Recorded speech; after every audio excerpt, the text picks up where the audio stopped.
एड़िया जो जेका ट्रे कम करे थी हेडो मरंदी होडो जन्नत में दाखिल थी इने औरत जे ऐं जन्नत जे विच में फर्क संधो कुछ भी ना है सवाए मौत जे हेडो मौत आयो होडो जन्नत में दाखिल थी जेका माई ट्रे कम करे अमड़ियूं बुधो घरन ते ते आवाज वने तो से कन लाए बुधो जे औरत में ट्रे गालियूं हुजन या जन्नत औरत हेडो साह निकरंदो होडो जन्नत में दाखिल थी वेंदा अल्लाह करे असा जे अमड़िन के गाल समझ में अचे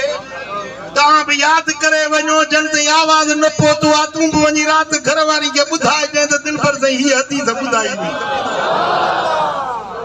याद भी हंदा वाले यहां ते डफ जमी यादो याद भी हंदी ट्रे गालियूं जे औरत में हुजन या जन्नत औरत साह निकरंदो सिधो जन्नत में दाखिल केड़ा ट्रे कम हिकड़ो 5 वक्त नमाज पढ़े नमाज नमाज नमाज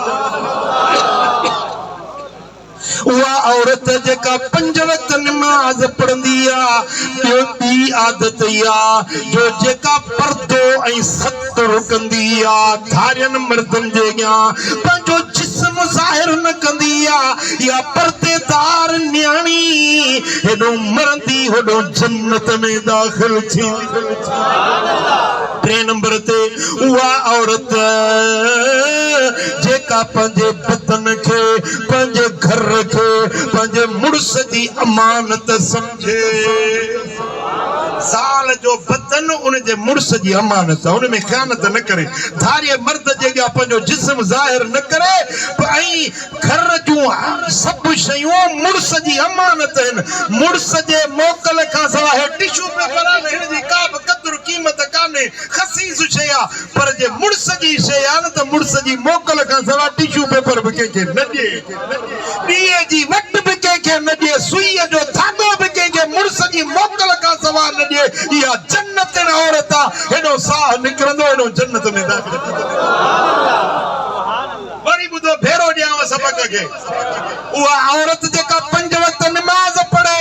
ॿियो उहा औरत जेका सतुर ऐं पर्दो रखे ॿियो उहा औरत जेका पंहिंजे बदन खे पंहिंजे घर खे पंहिंजे मुड़स जी अमानत समझे इहे 3 ॻाल्हियूं जे औरत में आहिनि हेॾो मरंदी होॾो जन्नत में दाखिल